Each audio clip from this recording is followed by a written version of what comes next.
Today we have Kristine Karch, Mark Elliott Stein, Maria Gower, and Giovanni Reyes. Again, my name is Greta Zarro, and I'm the organizing director of World Beyond War. It is 1 p.m. Eastern Time. We are going to wait a couple more minutes for people to join the webinar. Thank you.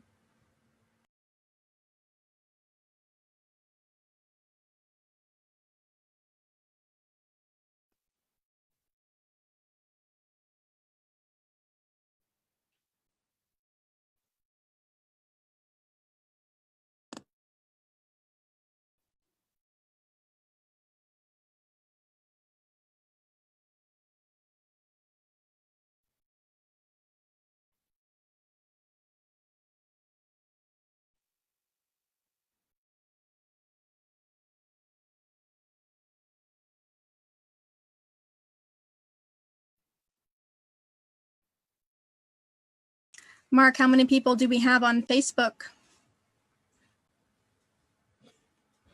Let me take a look, one sec.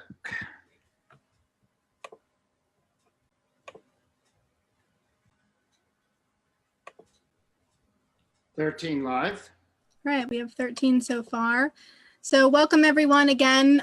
We switched from YouTube to Facebook Live, so we're waiting for people to log on. I see we have some telephone dialers as well that have dialed into today's webinar.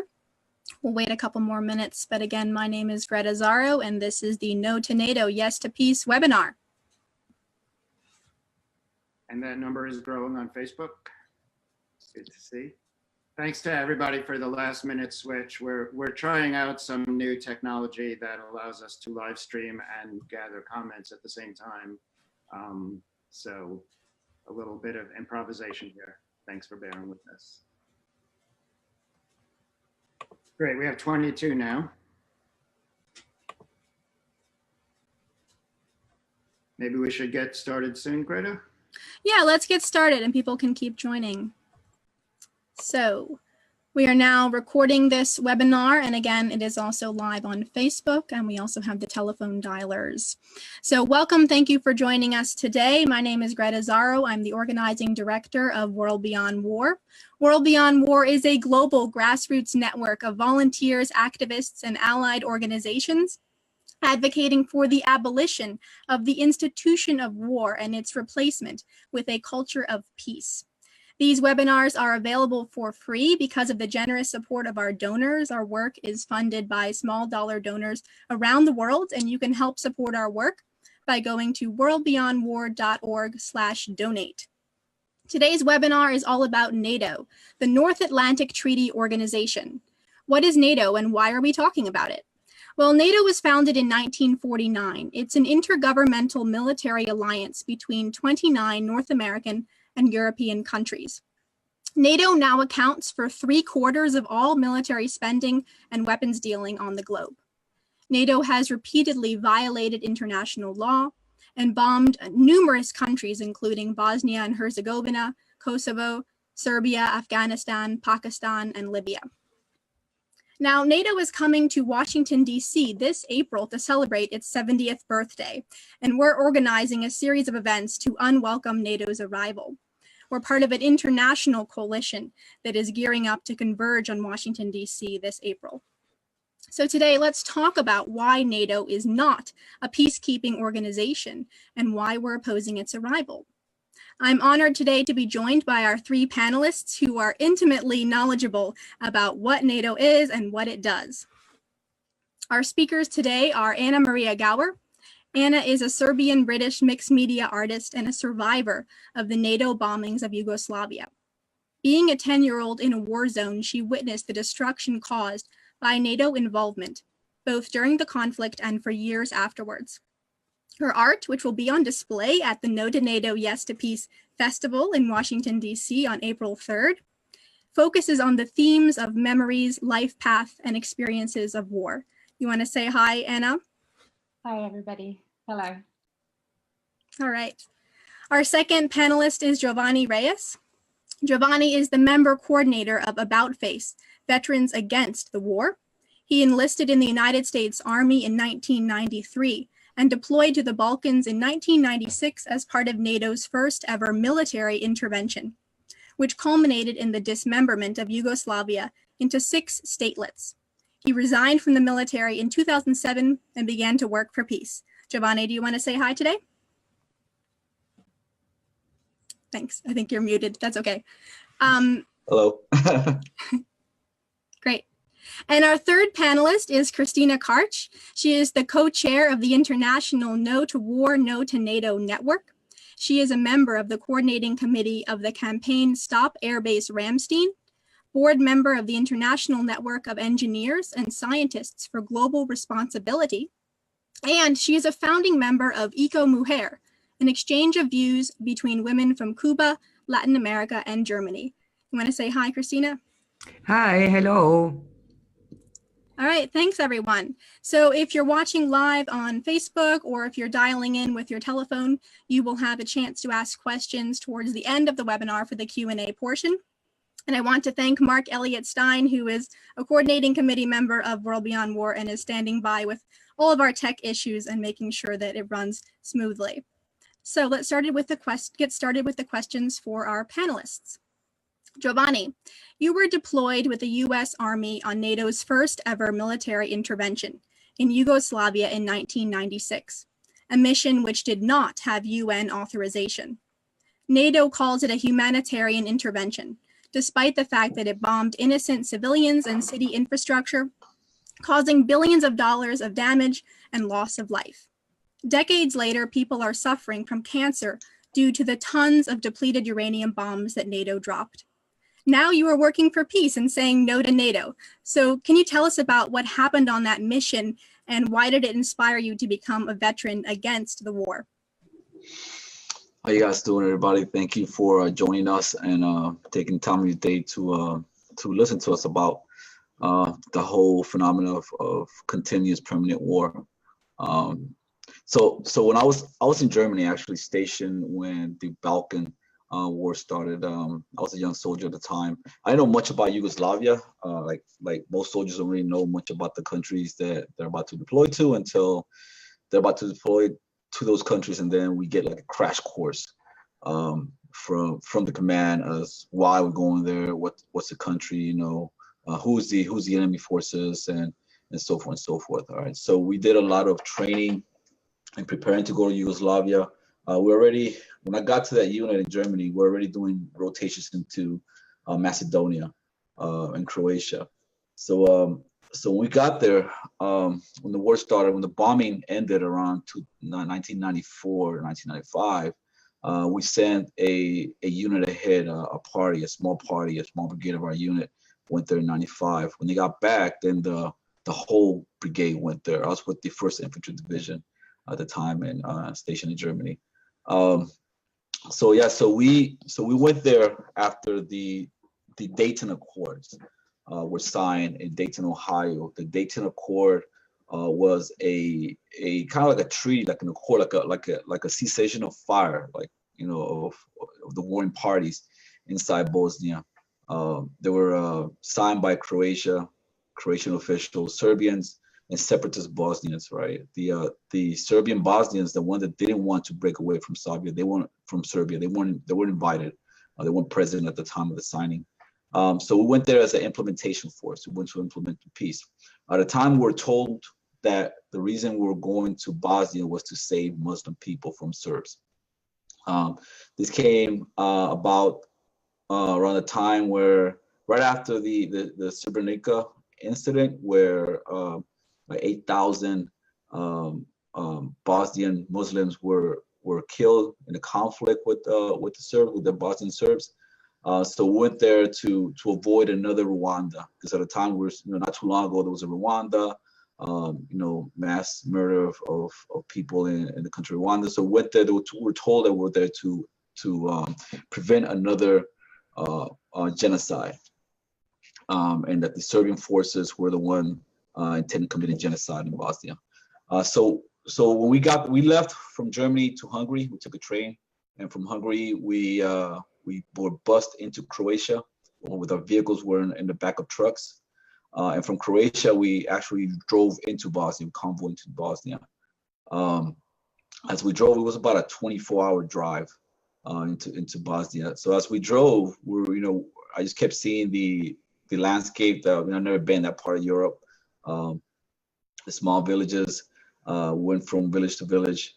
I saw a lot of rubble in the street, a lot of burned cars, burned vehicles, burned buildings, bullet holes in buildings, half destroyed buildings. We saw a lot of there were people on the street, and I saw a lot of children and a lot of women. I didn't see a lot of and older people. I didn't see a lot of middle age people, younger teenage people. I didn't see much of them. Mostly were older people, women and children.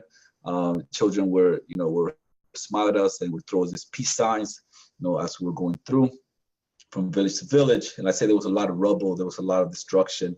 And we're told that there were about 6 million mines and unexploded ordnance all through the country. So we're cautious of not getting off the road, to avoid being blown up by one of these mines. So I was there as a medic, and most of my time I was there, I was at this camp, like somewhere in some valley, very cold and very high up there. So most of my time I spent as a medic in the clinic, but I did a lot of guard duty, guard duty rotations.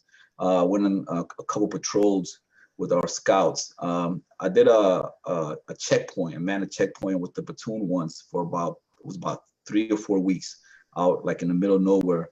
The real reason why there were so many checkpoints, Bosnia was pretty much broken up into sectors, and the idea was to keep certain people from going to another sector, right? Because Bosnia, one of the things about the conflict in Bosnia, which was different than the conflict in Croatia and Slovenia, was that there wasn't a majority ethnic group in Bosnia. So they were like pretty much level. So there were groups that wanted to separate, and there were groups that didn't want to separate from Serbia. So we're pretty much, they broke down the country into sectors, and we're manning checkpoints. And the checkpoints, there were wanted posters of people that we know who they were. They just told us that if we came across these people, they were to be arrested, called in immediately to get picked up. They were similar to what we saw years later with Iraq, about the little deck of cards of people that were to be arrested. So it was at the time, like I said, at the time I didn't get much thought of it. Like, we didn't know much about it. We were just there. The only thing I knew about Yugoslavia was that they sold a car called Yugo. That's the only thing I knew. And it was part of the communist countries in the Soviet era. And the whole conflict came about the time where these color revolutions was going on. So like I said, it didn't come until years later, after the Iraq War, when I started actually learning more about Yugoslavia. When I started revisiting why we went to Yugoslavia, when I started reading books about Yugoslavia, and what it's all about, the whole political dynamics of Yugoslavia, how it was instigated from abroad, and how people were pretty much a country, Yugoslavia, which was made up of these republics, which multi-ethnic, multicultural, multi-religious republics, how they were once a country, a full functional country, socialist country, and all of a sudden they were broken up into different factions, and they were fighting each other, and that intrigued me, how that happened, how that breakdown society happened, and that was a consequence of the Iraq War. So that's when I started learning more about Bosnia, was years later. All right, thanks, Giovanni. Thank you for sharing. Now we'll hear from Anna. So Anna, as a 10-year-old child, you survived NATO's bombings of Yugoslavia and its capital, Belgrade. And you say that you witnessed the destruction caused by NATO both during the conflict, but also years after. What was that like? Can you describe to our audience how NATO impacted your life and your homeland? Well, hello, everybody. Thank you for inviting me to this webinar today. I'm really glad that I've been given a chance to speak openly about my war experience and how it affected me. To start, let me tell you a little bit about my history, because I think it will make things clearer. I was born in Yugoslavia at the very end of the communist period in 1988. I was born in a small town called Rijeka, which is in Croatia. My mother was Serbian and my father was Croatian. In Yugoslavia, this ethnic background didn't matter much, but it became extremely important when the country started to crumble in the early 90s. And the awful civil war between Serbians and Bosnians and Croatians started, and my parents divorced. My grandmother brought me to Belgrade, where I grew up. And in the 90s in Serbia was a time of rather extreme poverty, more so if you didn't have a male figure in the family, and we didn't. So, you know, we didn't have anyone to support us or to help us. But I think this background is important in order to understand the impact of NATO military campaign. I think it's hard to imagine that a poor country run by power-hungry politicians and criminals, the country that has been fighting a civil war, will be in any way better when you drop thousands of tons of bombs on it. In March of 1999, the NATO bombing started, and I was 10 years old at that time. For about 3 months, my grandmother and I had to hide and run from the bombs. The shelters were overflowing and guarded by the male figures in the family. They were protecting and saving the space for their close ones. And as I said, my grandmother and I were alone. We survived on bread and pig lard sandwiches, and we witnessed the destruction in our city. In terms of the effect all this had on me, I think it's fair to say it was massive. It changed me as a person forever. On a basic personal level, to this day, I cannot sleep in the complete darkness. I get anxiety attacks every time a helicopter flies over. Sometimes I drop to the ground just from hearing the sound of it. In San Francisco Bay Area, there is a piloting group called Blue Angels. And every year for the Independence Day, they perform some piloting tricks in fighter jets. Everybody loves it, but I can't stand it. I literally remember the war of 1999, and every single day it affects my character, the way I see people, the way I react to things. It's quite difficult even to this day, not just for me, also for people around at times, especially for my husband. He has to endure my insecurity and my depression and anxiety attacks on a daily basis, but he's the best, and he helps me a lot to deal with these issues. Well, luckily for me, I found a way to deal with these traumas through art. And I became an artist, and it gave me an opportunity to really look at war and human suffering through artistic lens. In art, I can express emotions and my feelings, and by the war trauma, and that would have ruined my life if I kept them within me, and just as they have ruined the lives of many of my friends.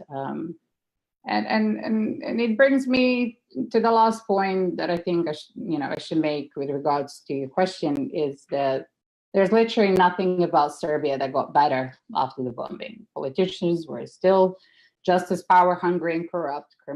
Criminals were still running the society, and people were still poor.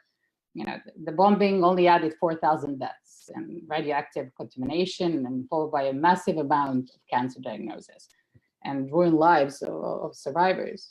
Overall, war is never the answer to any problem, and no war is a good war. So I hope that everyone will realize this by listening to our real life experiences and fight for the end of NATO. Thank you. Thank you for sharing with us today, Anna, and for sharing your art at the festival on April 3rd in DC. I look forward to it. Thank you. So we'll transition to our third panelist, Kristine.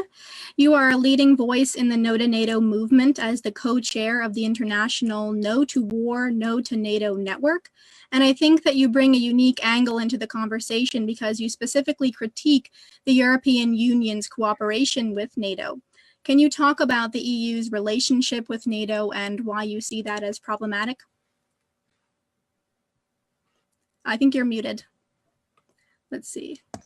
There you go. Sorry. First, I want to thank you for the invitation and also for the audience to taking part on this webinar.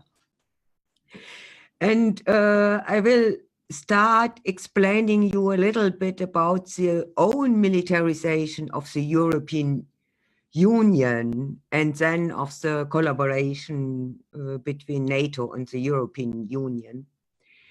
And as you certainly know, the EU has 28 members, and after the Brexit, when Great Britain leaves the EU, it will be 27. And most EU members are also members of NATO, except Ireland, Sweden, Finland, and Austria. And we have in NATO some additional members like Norway, Turkey, and Albania. And since NATO's 60th birthday, 10 years ago, they celebrate a huge summit in Strasbourg with a lot of counteractions. And there were not from the counteraction side, but from the other side, not always peaceful. And maybe you remember these actions. But from this summit, it was accepted that the EU is a second leg of NATO. It is an independent but connected organism of NATO. And the EU itself has continuous armament written since 1999 in the treaties. The first was Maastricht Treaty, and above it's in the constitution of the EU, the Treaty from Lisbon. In 2016, the answer of the referendum in Great Britain in favor for the Brexit, the European Union and especially Germany, with its defense minister von der Leyen, calls for more armament, including a discussion about own European nuclear weapons and additional German nuclear weapons. At the end of 2017, PESCO was announced by 25 members of the European Union. Only Denmark, UK, and Malta are missing. PESCO means Permanent Structured Cooperation and is a military cooperation, even if it's not in the name. And they include also 4 neutral countries which are EU members: Austria, Ireland, Finland, and Sweden. And the German defense minister said at the founding of this PESCO, "Today we are founding the European Security and Defense Union. We are taking another step in the direction of the European Army." PESCO announced 17 common projects, but not all countries are participating in all projects. And PESCO demands an own budget in between the EU budget. This was agreed in the EU bodies and the EU Commission. And this budget should be for military research and the support of the European military industry. This is illegal due to all EU treaties. And the Lisbon Treaty, the Constitution, explicit prohibit common military budget, because the military defense is a task of the different countries, and there no common structure. But the EU tried to implement it, and on the other side, we need this money.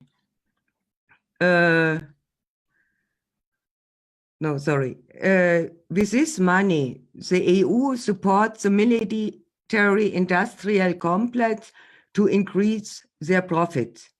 They are developing new military industrial European complex for tanks between Nexta, Wichmann, and Rheinmetall, like the Airbus for the airplanes. Similar complexes are planned for small weapons submarines, and warships.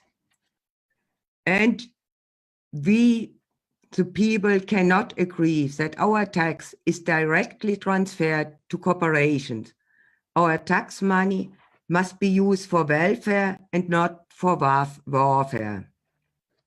And PESCO members committed to several mandatory objectives: to continuously increase their budget at least 2% of GDP. It's the same like NATO demand from their members. And to use 20% of the military budget for investments in infrastructure and equipment. And this is also the same stupid policy as NATO did. And we, the people, urgently need this money for social needs, healthcare, and ecological issues for saving our planet. And PESCO members committed to greater support for the EU battle groups and more joint activities. They want to set up new battle groups by regions. The last development from 2018 is a European intervention initiative initiated by France and Germany, mainly to intervene in Mali and other African countries. 10 members are NATO members, so this is not a competition to NATO. It's also part of NATO and the policies.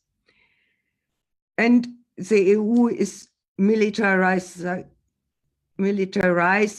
every other organizations like the Border and Coast Guard Agency Frontex as an answer of the refugees crisis. The Mediterranean Sea became a masquerade for these those who fled NATO wars in Africa and Middle East and were seeking to protection in the European Union. And we do not need more military and nor military alliances. We need disarmament for development and helping all these refugees. And also NATO is expanding in other ways. NATO call it again Ostfront. Troops and equipment, new military bases around the border to Russia are deployed, including permanent exercises with changing troops. And these deployments are running through Germany and hurts a lot of German people. And these exercises or deployment of troops is against the 2+4 treaty from 1990, which makes the unification of Germany possible. In this treaty was agreed not to move NATO troops on the ground of former Soviet republics and other countries of the RWV, of the commercial agreements I have with the Soviet Union, like Hungary, Poland, all these countries. Sorry, I didn't know English names. Sometimes it was that PESCO is an answer that Trump said in the beginning of this presidency, NATO is obsolete. But if you look, that can't be the reason, because about 4/5 of PESCO members are also NATO member states, and EU states, Denmark and UK are members of the NATO, are not members of PESCO. And Trump continues to accept the cooperation between NATO and EU. He just wants NATO members, most of whom are European countries, to spend more on the military and on NATO and not to overcome NATO. This was his credo on the 2 summits in Brussels. But indeed, NATO is a dinosaur of the Cold War, and NATO is obsolete. It belongs to the dustbin of history. Let's fight for this. Thanks, Christina. I'm glad that you brought up the issue of budgeting. That's something that we talk a lot about at World Beyond War, the fact that all the world governments combined spend $2 trillion a year on Yes. war and preparations for war. Half of that, which is the United States alone, which is just a mind-boggling number. We're about halfway through the webinar now, and I do want to leave time for audience questions. I want to circle back to something that was in Giovanni's bio that I read.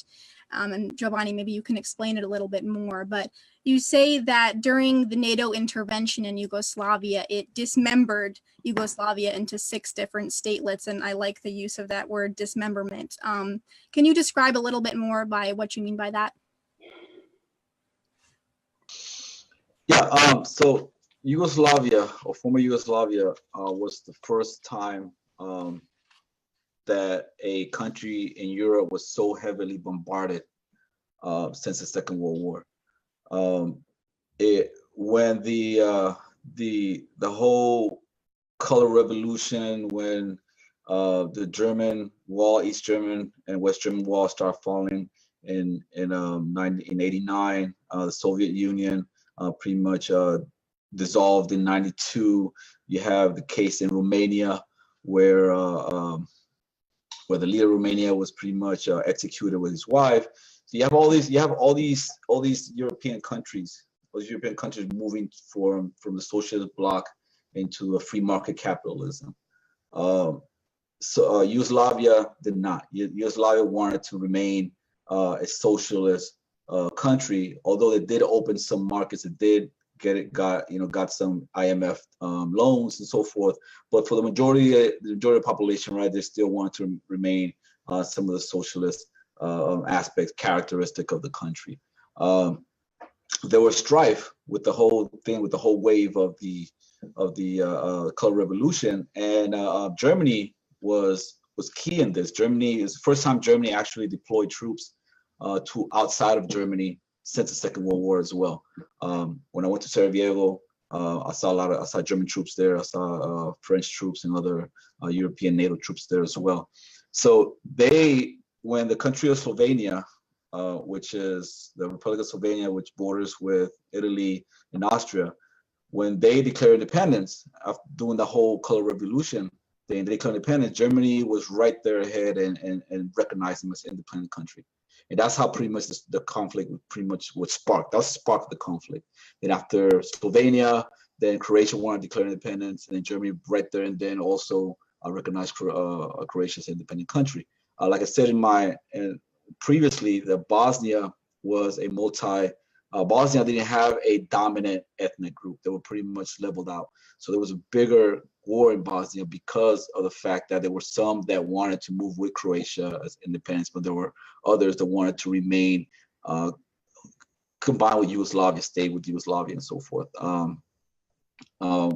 Macedonia welcomed NATO troops there, so they didn't have a conflict. So they opened up the country to be under occupation. So NATO troops got there, so they didn't really have that conflict there until years later. Where ethnic Albanians will try to break away from Macedonia. But then you had Kosovo and Serbia and stuff like that. So yeah, so because of that chain reaction, because of that act that Germany pretty much was ahead, or was spearheaded with recognizing Slovenia, it created this shock. It created this chain reaction of the rest of these republics and whatnot, and ended up pretty much breaking up Yugoslavia. Yugoslavia was independent of Moscow. It was pretty much a country that was in the socialist camp, but at the same time it did business with the capitalist world as well. So it was like it was part of the non-aligned movement also, and during the Cold War. So it was its own entity. It was by itself. It was pretty much had a strong central government. And after doing the color revolutions and whatnot, it was pretty much made a project to break it up and to bring it into the free market capitalist integration world. And then the thing about this, the breakup of Yugoslavia, they became a model. It became a model of other wars that followed, because now you have NATO NATO troops heavy bombarding of a country. Like, think about in Serbia and the Kosovo war, right? They bombarded both Serbia and Kosovo for 72 days straight, day and night for 72 days straight. That was the largest bombardment ever, right, since the Second World War, with an irregular troops with no boots on the ground per se, with no boots on the ground, because this whole thing we didn't have one. It was considered a success in the United States because there was no U.S. casualties, there was no U.S. combat deaths, so it was considered a success because they're the only one pretty much who matter in war, the lives of U.S. soldiers.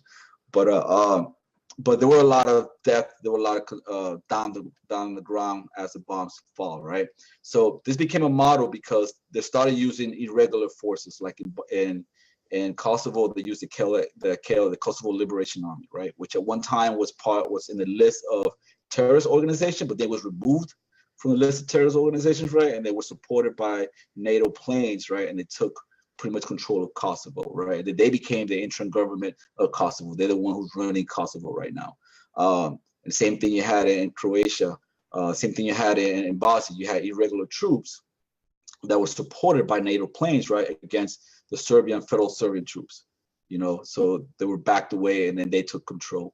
So they became a model because now we see this happening. It happened in Iraq. We saw it happening in Libya. We saw this happening in Syria, in Afghanistan, where NATO planes were pretty much carpet bombing place, right, with irregular troops on the ground, pretty much being the foot soldiers. Anna, did you want to chime in on this question? I know you've already talked a little bit about sort of the aftermath that happened, but do you have any thoughts on this particular question? Well, when we talk about the wars that have happened, 20 years ago, I see that everybody lost. I understand that lives were taken from every side, but, it was a loss for everybody. And I'm not going to go into the facts and the politics. I am here as an artist and as a war victim. I lost my family. I never had a father. I never had a mother. It was very difficult for me. And I can speak for myself and for the people that I know. And I just think it's, to justify such war and such actions and to say it's, it was a good war and so on, to me, it's pretty disgusting. And I just want to make it clear that no war is good, and we should be able to solve issues in a more, in a diplomatic manner, and not just dropping bombs and depleting uranium and 15 tons of it, and causing people to have cancer and to die. And to me, that is never the answer. I really truly hope that that will never happen again, and that nobody will ever have to go through what I did or what I have or anybody else. So I just wanted to say that, yeah. We stand in solidarity with you at World Beyond War as we call for the end to all war and all forms of violence and all forms of militarism. Yeah. On that note, I think we'll open up to audience questions. We have some people on Facebook and some people who are dialing in with your phone. So if you are on your telephone, if you press *9, then it raises your hand for me and I can unmute you. I don't see anyone yet, but if anyone wants to test that out, feel free to do so. Otherwise, Mark, if you want to chime in with Facebook questions. Sure. You can hear me, right? Yes, we can. Thanks. This is from Andrew. Could Kristine please tell us about Eugene Druerman's eloquent speech last year at the Ramstein base? You're muted, Christina. There you go. Sorry, which speech do you mean on the Ramstein Air Base? Actually, I am reading a question from a person on Facebook named Andrew, and he may be able to type his answer, but maybe you could run with that question as best you can, because I don't know. Okay, then now I got the question. Of course, I can tell you a lot of the action we had last year at the airbase in Ramstein. it was a forced action, and this year, end of June, the next is planned. It's a peace camp against these airbase. We have a huge demonstration of the air in front of the airbase, and last year, for the first time, we also had a blockade at the door of the airbase, and for over 1 hour, no one can go in and come out. And of course, there were a lot of police over there. A few have been arrested, but in general, it were very peaceful action. And we got more support from the people living around from year to year, where we are working against these airbase. And of course, we want to have this land back, because it's in the countryside, and it's very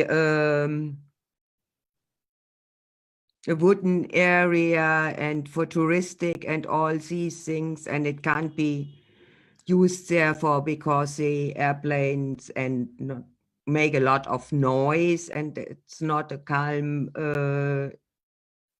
area.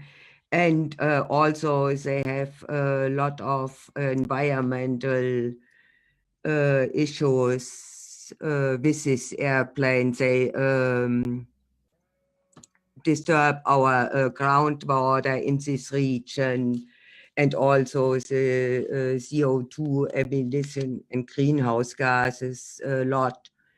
And additional, now we have figured out that the fire foam used by the US also harms our environment in this region, and therefore we are acting against this. And we are actually afraid that the nuclear weapons which should come to Europe because of the cancellation of the ENF treaty will go to Ramstein, because in the 80s there have been nuclear weapons there.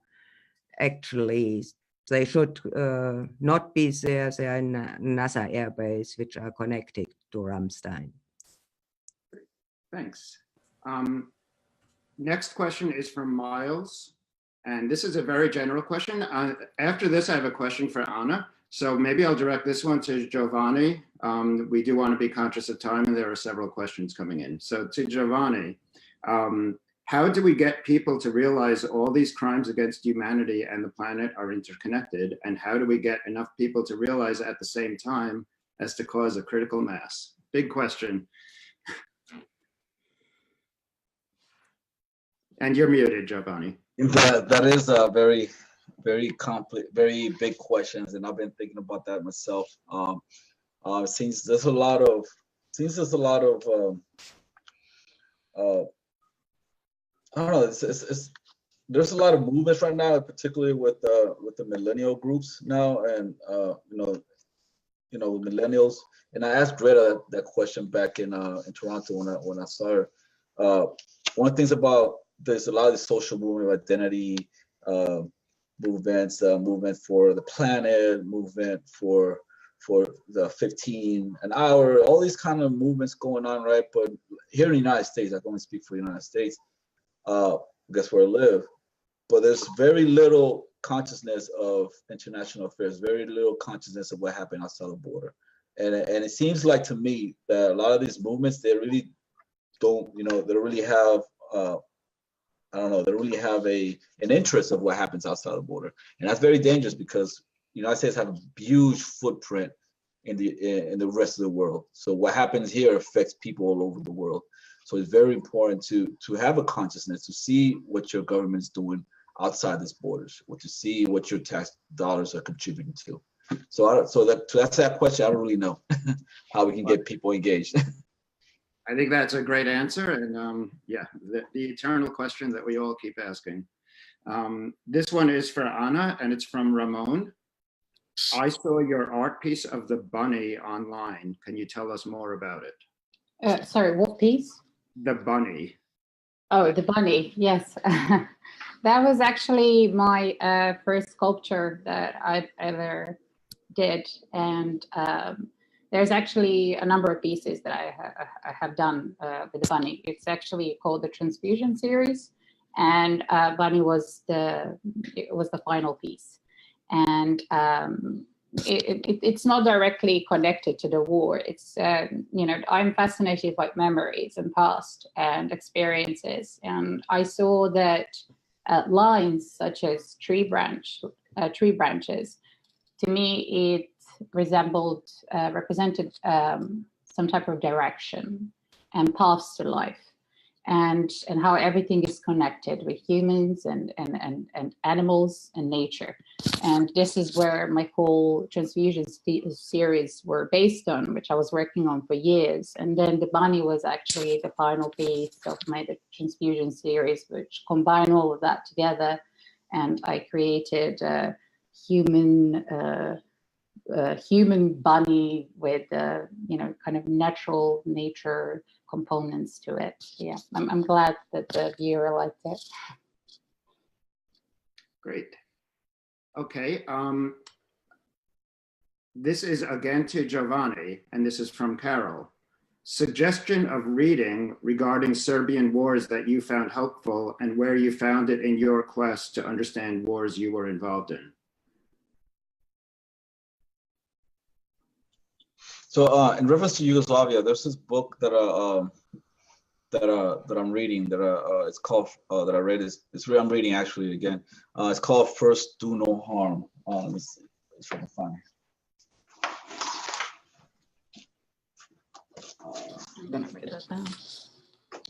This is can you guys see this?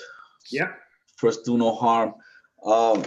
And this book is interesting because it goes into the whole Yugoslavia also came about the whole doctrine of R2P, which is the doctrine of what's it called?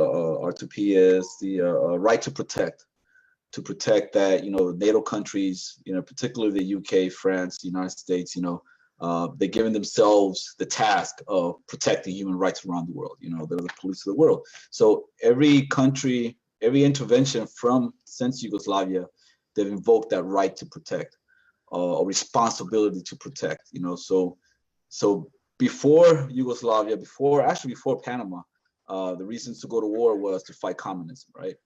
Now the reason since Panama, now to today, the reason to go to war is to protect the population from somebody. You know, just name your person, name your leader, right? That's who we're gonna protect the population. And Yugoslavia was to protect from Milosevic, and Libya was to protect from Gaddafi, and Iraq was to protect from Saddam Hussein, and Syria to protect from Bashar. So yeah, so just pick your leader, right? And there's always going to be a right to protect people from a particular person. So yeah, so this book is very interesting because it talks about the evolution of how we went to where we at right now.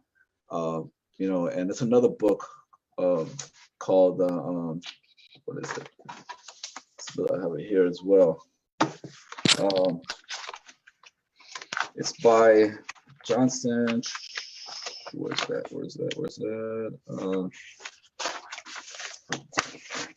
It's by Diane Johnston, and her book is called. I got a mess here. I'm sorry. No problem. Yeah, her book is called. If you want to take a second, and we can take another question, and then we'll come back to you. I actually have another question for you. Fool's Crusade. I'm sorry. Yeah, Fool's Crusade. So yeah, so that's another book that you can read also on Yugoslavia. Say the title again. Fool's Crusade. Fool's Crusade, and it's written by Diane Johnston. Great. Okay, that's great that you have the books right there. Awesome. So this question, I'm going to direct this to Kristine, and this is from Gail Wells. It's actually a statement, but I think we can state it as a question. The people in the US care very much about what our government is doing outside the US. The corporate media owners are purposely not reporting. Kristine, anything to say about that? And you are muted. Okay. I think it's the same problem we have also in Germany. We have our government and our military who are making policy which we are not confident with. And we also harm a lot of other people and countries like in the Yugoslavian war. And also we have a peace movement who take care for other information and try to spread information. And I think the same is also in the United States, that you are trying to do education and information about other things, and not only see the militaristic way and imperialistic way of life. Yeah. Okay. This one is from Beverly Lowen. Everywhere I go, there's so much attention to the military, everything from reserved parking spaces to lower prices for entertainment venues. It's a part of everyday life. How can we make others more aware that there's a pervading culture of war in the US? Actually, we could leave off in the US there. I think it's not just in the US, but who would like to answer that one? I think we have to change the cultures of war to a culture of peace. And I think one possibility are the actions around the birthday of NATO in April 4th, which are starting with a demonstration on Saturday before. And I think there's also some music and festivals on Sunday. Our annual network had on 1st of April its annual meeting, and we have a counter summit on 2nd of April. And also we have the, I think it's called a festival on the 3rd and 4th of April. And this is one part in the US, and also the peace camp during the action week against the Airbands Rammstein in Germany is to show that we need a culture of peace and not a culture of wars. And we also have workshops on this peace camp, and they have football tournament and other things, and of course music and arts, and so to really explain what is the culture of peace and make it visible to others. Thanks. I just wanted to chime in about the telephone dialers. I just checked and the *9 is not working for today's webinar. If you're wondering why we seem to be having some tech issues today, we've switched over from what's called a Zoom meeting to a Zoom webinar to expand our capacity. So bear with us as we're playing with these fun new features of a Zoom webinar. So the *9 is not working. So you can either log into Facebook.com/WorldBeyondWar and type in your question there, as Mark has been reading off the questions on Facebook, or feel free to email us with any questions afterwards, and we can send those questions to the panelists and answer them through email. But thanks for bearing with us today. And we do have 5 more minutes. If Mark, you want to read us a couple more questions. Sure. Mark, can I add something to, I'm sorry, can I add something to what Kristine said about the culture of militarism? Absolutely. Oh, we also got to realize that there is actually a whole industry to promote militarism. We see that industry from Hollywood. We see that industry from just regular TV shows. We see the industry like, thank you for your service, for example, which is something that support the troops type of slogans, which is something that Noam Chomsky talk about, that it's not supposed to mean anything. It's just supposed to be that if you support the troops, then automatically you support the war. If you're against the war, you don't support the troops. So it keeps you in that thing. So there's a whole industry, there's a whole manufacturing consent type of thing that's going on that people need to recognize that and need to challenge that. They need to be challenged. Yep. Well said. And actually, Giovanni, the next question is to you as well. This is from Tom. Jovanni suggests that it is the same common strategy used by the US CIA on other nations like Libya and Syria that goes back to supporting the Contra terror group to destroy Nicaragua. The same war propaganda is used. Why is there never any mention of the covert role of the US, NATO, and Germany?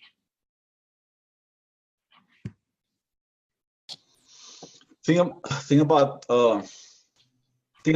that Germany, when after the Second World War, the whole idea of NATO, the whole slogan at the time of NATO was to keep the Russians out, the Soviets out, the Germans down, and the Americans in.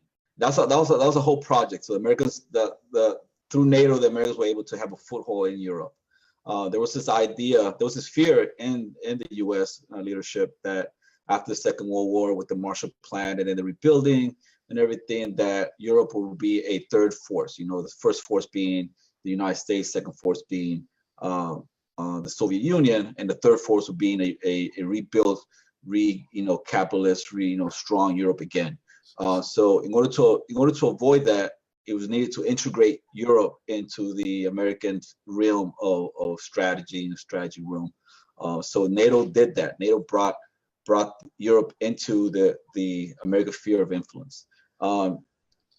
France, for example, under de Gaulle, they pulled out of NATO. They pulled out of NATO because they saw how NATO was being most American influence. So they pulled out of NATO. So France didn't really come back into NATO until recently, when the president, I forgot his name, in France recently during the Iraq War. Sarkozy brought France back.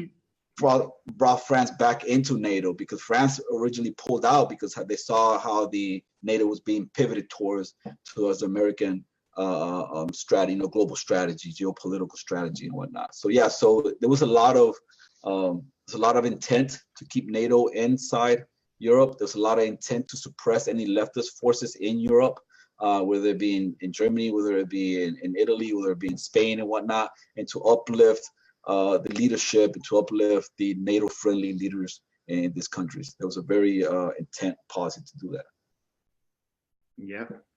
I think we may only have time for one more, but maybe I'd like to direct this to Anna, and if we have time, maybe others as well.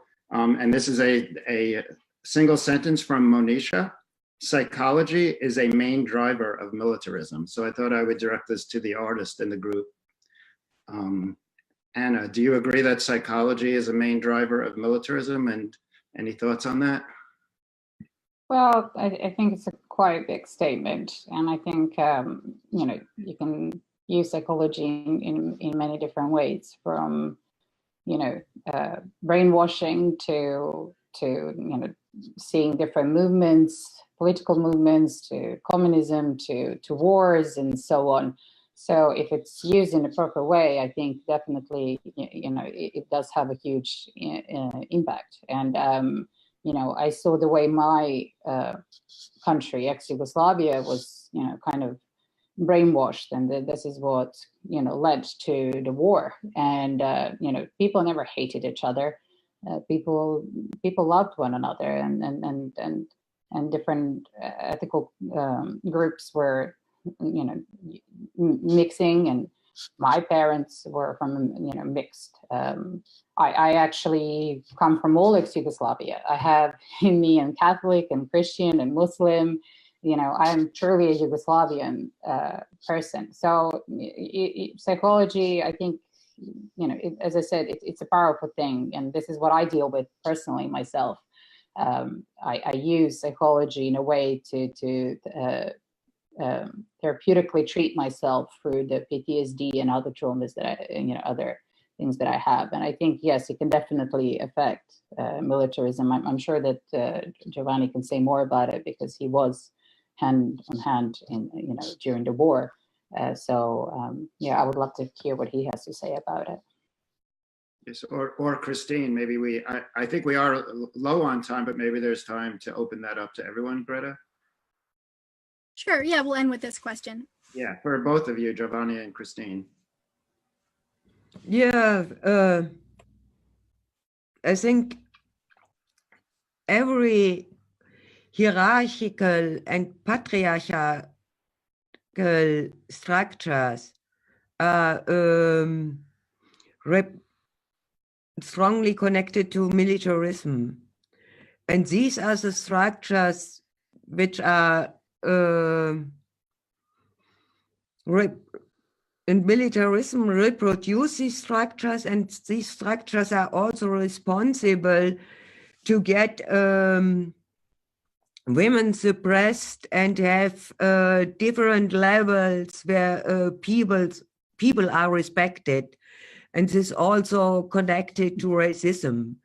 And so we have to overcome this and really act with respect and dignity against each other, and that not only between peoples, you and me, but also we have to include our environment and the nature in this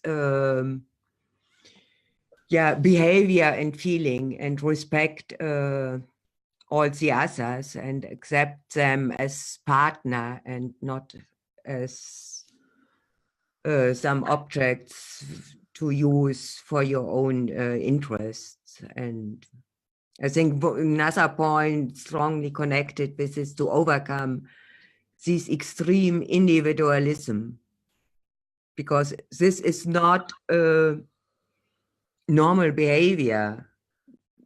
People are used to be together in families, in communities, and need solidarity. And this we have to send out as a message and try to live it. Yep. Oh yeah. Jovanni, maybe close us out with your thoughts on this question, and then I think we're out of time. Yeah, I just want to add also to what Anna Maria and Kristine said about, what Kristine been saying also, that for the most part, people are mostly concerned of their day-to-day life, providing to the family, kids, friends, work. So they're not really interested in invading another country. They're not interested in going to war. So you have to make people react that way, and you do that through massive propaganda. You do that through massive psychological manipulation. You need to instill fear that if we don't do this, this was going to happen. The Russians were going to invade tomorrow if we don't do this. Saddam Hussein will send missiles in 43 seconds, like the Prime Minister of Britain said, right? They have capability if we don't invade now, if we don't attack now. So you have to install this fear and paranoia on people and manipulate their feelings and their emotions, right, in order for them to build that consent to go into that. And it's only a handful of people that does that, because like Kristine said, that it's forwarding some type of an agenda, it's forwarding an objective, right? So it's only a handful of people that actually are pulling the levers when it comes to war, because for the majority of us, right, it's not normal, it's not natural, it's not to take other people's lives, That's something that was written in a book on killing, that you have to train soldiers to kill, because it's not in the nature of people to kill their own species,